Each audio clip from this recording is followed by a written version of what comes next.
எழுந்து வாருங்கள்.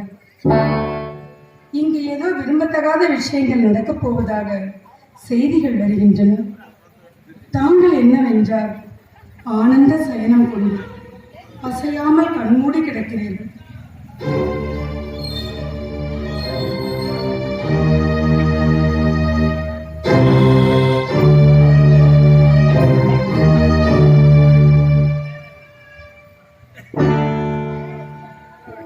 கண்மூடி கிடந்தாலும் என் மனக்கண்ணில் காட்சிகள் ஓடிக்கொண்டுதான் இருக்கின்றன. மகாலட்சுமி, என் எண்ணங்கள் எந்த திசையில் இருந்தாலும் என் கண் முன்னே இருப்பது உன் திருமுகம் ஒன்றுதானே. போதுமே உங்களின் புகழ்ச்சி. இப்படிதான் பெண்களை புகழ்ந்து பேசியே ஆண்கள் பல காரியங்களை சாதித்துக் கொண்டிருக்கிறார்கள். இல்லை தேவி, பெண் என்பவள் சாதாரணமானவள் அல்ல. எங்களை எல்லாம் படைத்த ஆதிசக்தியே ஒரு பெண்தானே. அதிலும் நீயோ மங்களம் தரும் மகாலட்சுமி. என்னை இந்த அளவிற்கு போற்றியும் புகழ்ந்தும் பேசும் தாங்கள் கிருஷ்ணாவதாரத்திலே செய்த லீலைகள் கொஞ்சமா? நான் அதை சொன்னால் உடனே ராமாவதாரத்தில் ஏகபத்தினி விருதனாக காட்சி தந்தேனே என்று கதை சொல்ல ஆரம்பித்து விடுவீர்கள்.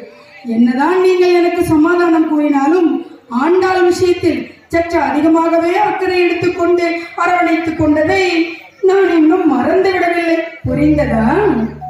என்ன தேவி, எல்லாம் தெரிந்தும் தெரியாதது போல் பேசுகிறேன். அது சரி, பெண் என்பவள் பிறவிலேயே சந்தேக குணமும் போராமை குணமும் உடையவள் என்பதை நிரூபித்து விட்டாய். ஆண்டால் எனது அடியாள், அதிலும் அவள் உன் அம்சமாயிற்றே. ஆமாம், நான் எப்பொழுது கேட்டாலும் இப்படி ஏதாவது ஒரு பதிலை கூறியே என்னை சமாளித்து விடுகிறீர்கள். அடியாருக்காக அனைத்தையும் கொடுப்பதோடு தன்னையே கொடுத்துவிடும் கொடை வள்ளல் அல்லவா தாங்கள். அடியவருக்காக, தன்னை நம்பியவருக்காக தாங்கள் எதையும் செய்ய தயங்காதவர் என்பது எமக்கு நன்றாகவே தெரியும்.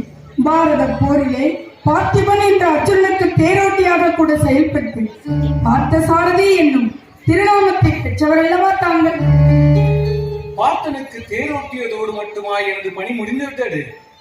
கஜேந்திர வர்தனாக அவதாரம் எடுத்து என்னை நோக்கி அபாய குரல் எழுப்பிய கஜேந்திரன் எனும் யானைக்காக சக்காயுதத்தை ஏவி கூகு எனும் முதலையை கொன்று ஆபத்து ஆண்டவனாக காட்சி தரவில்லையா? அதே சக்கராயுதத்தை கொண்டு காலநேமி என்ற அரக்கனை கொன்று காலத்தை வென்று நின்றதும் தாங்கள் தானே சுவாமி. என் சக்கராயுதங்கள் செய்த சாதனைகள் ஏராளம். இருந்தாலும் பல நேரங்களில் நான் பஞ்சாயுதபாணியாகவும் காட்சி தர வேண்டியதாயிற்று. பஞ்சாயுதங்களா? அப்படி என்றால்? அனைத்தும் தெரிந்தும் தெரியாதது போல் கேட்கிறேன் தேவி. இவையெல்லாம் நான் அறிந்தவைதான். இருந்தாலும் தங்கள் திருவாயால் சொல்லி கேட்பதில் ஒரு பெருமை, ஒரு பிரியம். எல்லாம் சரிதான். இங்கு ஏதோ நடக்கக்கூடாத காரியங்கள் நடக்கப் போவதாக செய்திகள் வருகின்றன. தாங்கள் என்னவென்றால் பஞ்ச சயனத்தில் பக்குவமாக படுத்து கண்மூடி உறங்கிக் கொண்டிருந்தீர்கள். அதனால்தான் நான் தங்களை எழுப்ப வேண்டிய சூழ்நிலை. பஞ்சசயனம் என்னும் இந்த பாம்பு படுக்கையின் சுடுமே தனி.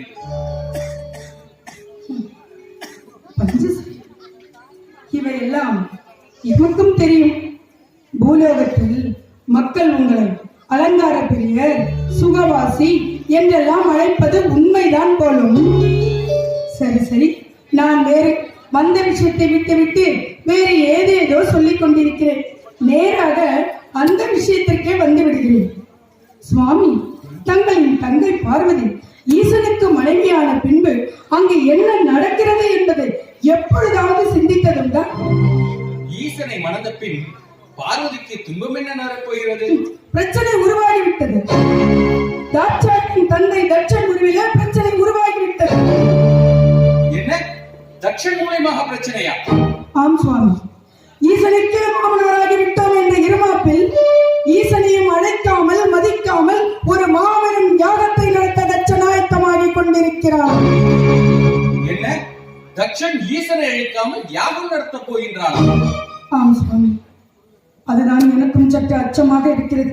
என்ன நடக்குமோ என்று தெரியவில்லை.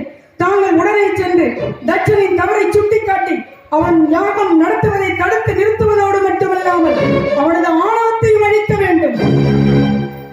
ஆணவமே அழிவின் முதல் படி என்பதை தக்ஷன் விரைவிலேயே உணரப் போகிறான். இதோ நான் சென்று தக்ஷன் யாகத்தை தடுத்து நிறுத்துகிறேன். ஒன்று அவன் யாகம் நிற்க வேண்டும், இல்லையெனில் அவன் அழிய வேண்டும்.